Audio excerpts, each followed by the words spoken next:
Hello guys, कैसे हैं आप सब लोग? ठीक है।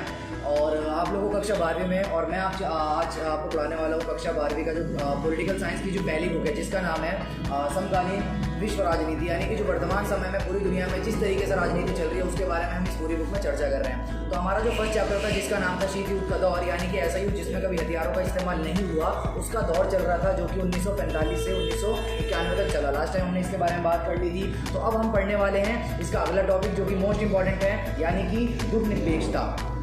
ठीक है, गुटनिरपेक्षता हमारा टॉपिक है। तो इसकी जो पहली गुटनिरपेक्षता क्या है? गुटनिरपेक्षता दोनों महाशक्तियाँ, अब जो दो महाशक्तियाँ जो थी, यानी कि एक अमेरिका और जो सोवियत संघ थी, दोनों छोटे छोटे देशों को अपने साथ जोड़ना स्टार्ट कर रही थी। ठीक है, जोड़ रही थी।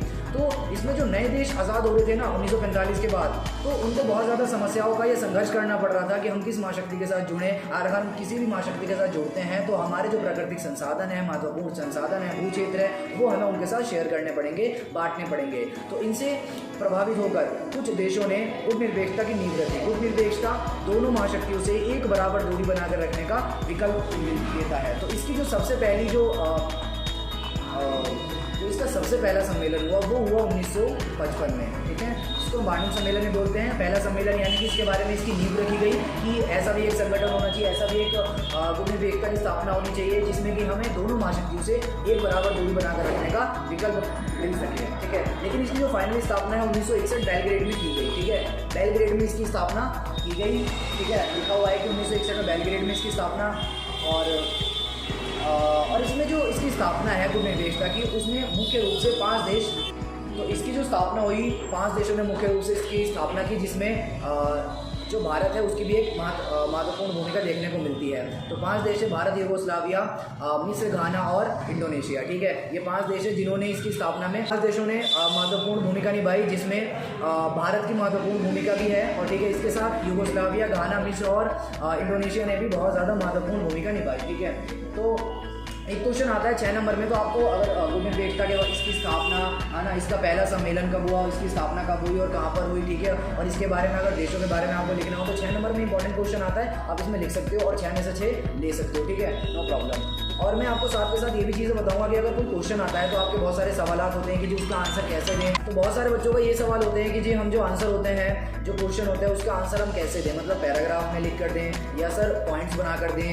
ठीक है, या हम उसमें किसी तरीके से हेडलाइंस भी बनाकर लिखें, या मतलब पॉइंट्स को हाईलाइट करके लिखें। तो ये कुछ क्वेश्चंस होते हैं जिनको मैं आपको जब नोट्स दूंगा, यानी कि जो भी सारी चीज़ें लिखी हुई हैं, इनको आपको रिटन नोट्स मिलेंगे मेरे डिस्क्रिप्शन में, तो वहाँ से आप लेकर ये सारी चीज़ें तैयार कर सकते हैं और अपने मार्क्स ज़्यादा से ज़्यादा बढ़ा सकते हैं। ठीक है, तो आते हैं नेक्स्ट टॉपिक के ऊपर।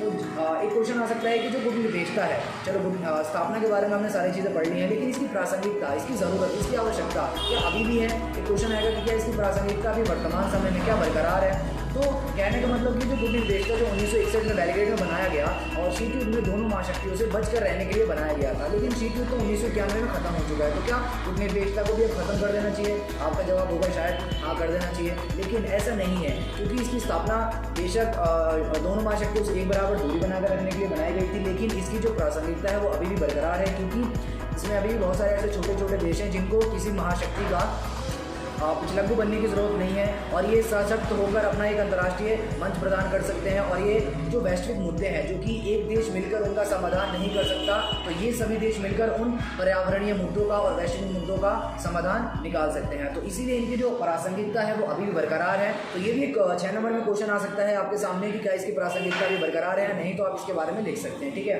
तो रिटन नोट्स आपको मेरे डिस्क्रिप्शन में, जैसा मैंने आपको पहले बता दिया, कि मिल जाएंगे, तो टेंशन नॉट। ठीक है, और इसके बाद हमारा जो नेक्स्ट टॉपिक है वो है नव अंतर्राष्ट्रीय आर्थिक व्यवस्था। नव मानी नया, है ना, अंतर्राष्ट्रीय यानी इंटरनेशनल, एक ही व्यवस्था बनाई गई। ठीक है, जिसमें जो छोटे छोटे जो सदस्य देश हैं, जिनका की जो महाशक्तियाँ हैं बहुत ज़्यादा शोषण कर रही थी, उनकी जो चीज़ें हैं वो ले रही थी, उनकी वस्तुएं अपने लिए इस्तेमाल कर रही थी। तो इसीलिए अंकटाड, जो कि यूनाइटेड नेशंस की एक सब्सिडरी है, उसने 1972 में अंकटाड की एक रिपोर्ट प्रस्तुत की। ठीक है, तो ये भी क्वेश्चन आ सकता है कि इसकी रिपोर्ट कब आई, तो 1972 में, आप लिख सकते हो। ठीक है, तो इसके अंदर ये सुनिश्चित किया गया कि जो भी छोटे छोटे देश हैं उनको अपने जो प्राकृतिक संसाधन है, जो कि महाशक्तियाँ उनके लिए इस्तेमाल कर रही थी, उनको अपने प्राकृतिक संसाधनों के ऊपर पूरी तरीके से निर्भरता होगी और वो उनको किसी भी तरीके से वो मनचाहे रूप से कोई उनको छीन नहीं सकता, ठीक है। तो प्राकृतिक संसाधनों के ऊपर भी उनका नियंत्रण होगा। और उसके बाद जो प्रौद्योगिकी है, यानी कि अब जो छोटे छोटे देश हैं उनको अगर अपने जो देश का विकास करना है तो टेक्नोलॉजी बहुत ज़्यादा मैटर करती है, प्रौद्योगिकी बहुत ज़्यादा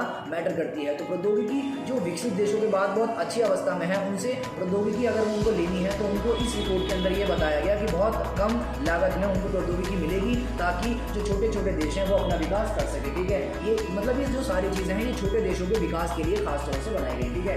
और जो छोटे छोटे देश हैं उनकी जो, अब मान लो कोई छोटा देश है जो कि बहुत ज़्यादा आर्थिक दृष्टि से बहुत ज़्यादा विकसित नहीं है, अगर उसको अपने देश का विकास करना है तो सबसे पहले महत्वपूर्ण बात यह है कि उसकी जो फैक्ट्रियाँ हैं, जो उद्योग हैं, उनको ज़्यादा से ज़्यादा अपनी इंडस्ट्रीज़ को बढ़ाना पड़ेगा, ठीक है। तो इंडस्ट्रीज़ को अगर वो बढ़ाएगा तो इससे क्या होगा कि उनकी लागतें बहुत ज़्यादा आती हैं, ठीक है। और उनको जो बाज़ार भी उपलब्ध नहीं होते हैं, क्योंकि जो पश्चिमी देशों के बाज़ार हैं उनमें जो प्रोडक्ट्स हैं वो बहुत ज़्यादा सस्ती कीमतों पर प्रोवाइड किए जाते हैं, तो जो इनके प्रोडक्ट्स हैं वो बहुत ज़्यादा कम खरीदे नहीं जाते हैं। तो इसीलिए इनके जो बाज़ार प्रोवाइड किया गया पश्चिमी देशों का, ताकि ये जो अपने माल हैं, निर्मित वस्तुएं हैं, उनको आसानी से बेच सकें, ठीक है। तो इसीलिए भी जो छोटे देश हैं उनके लिए ये जो अंगडार्ड की रिपोर्ट है बहुत ज़्यादा इंपॉर्टेंट है, ठीक है।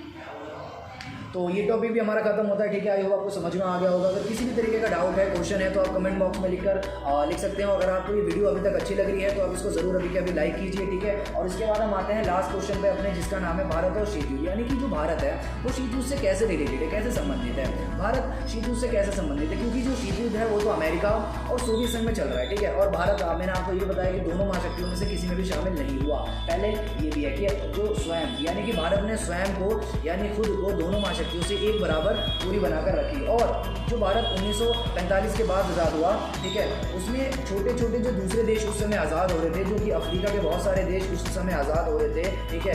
तो उन्होंने, भारत ने ये भी उनका विरोध किया कि वो भी किसी महाशक्ति में शामिल ना हो और अपने देश का सबसे पहले विकास करने की कामना करें और उम्मीद करें, ठीक है। अपने देश में विकास करने की स्टार्टिंग करें, आरंभ करें, ठीक है। इसके बाद पक्ष और विपक्ष में, यानी कि अब एक बहुत ज़्यादा पक्ष में अगर भारत में हम बात करें कि जो भारत है अगर दोनों महाशक्तियों से जो उसके संबंध बहुत ज़्यादा अच्छे थे, तो यही भारत का एक बहुत अच्छा पक्ष है, ठीक है, शीत युद्ध में, कि जो अमेरिका है उससे बहुत ज़्यादा उसके अच्छे संबंध थे और जो सोवियत संघ है उसके भी उससे बहुत ज़्यादा अच्छे संबंध थे। क्योंकि जो भारत है अभी भी वर्तमान समय में समाजवाद और पूंजीवाद दोनों का एक निश्चित रूप से अपनी जो अर्थव्यवस्था है वो चलाना चाहता है। तो इसीलिए जो दोनों देश का उससे बहुत ज़्यादा सपोर्ट मिलता था। तो पक्ष ये है कि अगर एक महाशक्ति उसके ऊपर दबाव बना सकती थी कि आप हमारी महाशक्ति में जबरन शामिल हो जाइए, ठीक है, तो वो चाहता था तो दूसरी शक्ति महाशक्ति के साथ शामिल हो सकता था। तो ठीक है, ये एक महत्वपूर्ण पक्ष है भारत का, ठीक है, आप लिख सकते हैं। और विपक्ष में भी आप ये दोनों चीज़ें लिख सकते हैं, ठीक है। तो ये बहुत अच्छा पॉइंट है भारत के नज़रिए से, ठीक है। और दूसरा है कि जो बहुत सारे और दूसरे देश हैं वो भारत को है वो पलायन की नीति बोलते थे, यानी कि जो भारत की नीति है वो पलायन की नीति, यानी कि जो भारत है वो अंतर्राष्ट्रीय मुद्दों से बचता रहा है, ठीक है। यानी कि जो भी अंतर्राष्ट्रीय मुद्दे होते हैं, अभी शीत युद्ध चल रहा है तो जी भारत ने दोनों महाशक्तियों से दूरी बनाकर रखी है, तो ये आरोप लगाते हैं दूसरे विकसित देश भारत के ऊपर, ठीक है। तो और जो भारत की नीति है वो सिद्धांतविहीन भी है। वो बोल रहे हैं कि जो भारत की नीति है किसी तरीके का जो अंतर्राष्ट्रीय पक्ष है वो लेने से कतराता है, किसी भी तरीके से अंतर्राष्ट्रीय मुद्दों में वो भाग नहीं लेना चाहता। लेकिन आप लास्ट में ये क्वेश्चन में लिखेंगे कि ये बिल्कुल गलत है, क्योंकि भारत ने बहुत समय समय पर जो दोनों महाशक्तियों के बीच में जो मतभेद हैं, जो संघर्ष चल रहा है, उसको कम करने के लिए बहुत ज़्यादा कोशिशें की हैं। तो ठीक है, तो ये सारी जो चीज़ें हैं, 6 नंबर में इंपॉर्टेंट क्वेश्चन आ सकता है कि जो भारत है वो शीत युद्ध से कैसे संबंधित है या दोनों महाशक्तियों से वो कैसे संबंधित है, ठीक है, ये क्वेश्चन आ सकता है। तो डिस्क्रिप्शन में आपको ये सारे नोट्स रिटन मिल जाएंगे, तो ठीक है, आप उनको ज़रूर पढ़ लीजिए और जो अपने मार्क्स हैं वो ज़्यादा से ज़्यादा इंक्रीज़ कीजिए, ठीक है। तो आई होप आपको ये चैप्टर समझ में आएगा। आपने ये जो चैप्टर है 100% पूरा कर लिया है। ये जो चैप्टर है हमारा 100% चैप्टर पूरा होता है। नेक्स्ट वीडियो में मैं लेकर आऊँगा आपके लिए जो सेकंड चैप्टर दो ध्रुवीयता का अंत क्या है, दो ध्रुवीयता का अंत, तो उसके बारे में हम बात करेंगे कि जो दोनों महाशक्तियाँ हैं उसमें से एक महाशक्ति का विघटन हो जाता है, तो ठीक है, उसी में से हम सेकंड चैप्टर में बात करेंगे। वो भी मोस्ट इंपॉर्टेंट चैप्टर है। तो ठीक है, अभी के लिए इतना है। अगर आपको वीडियो अच्छी लगती है तो इसको लाइक करें, शेयर करें एंड सब्सक्राइब करें, ठीक है। Thank you.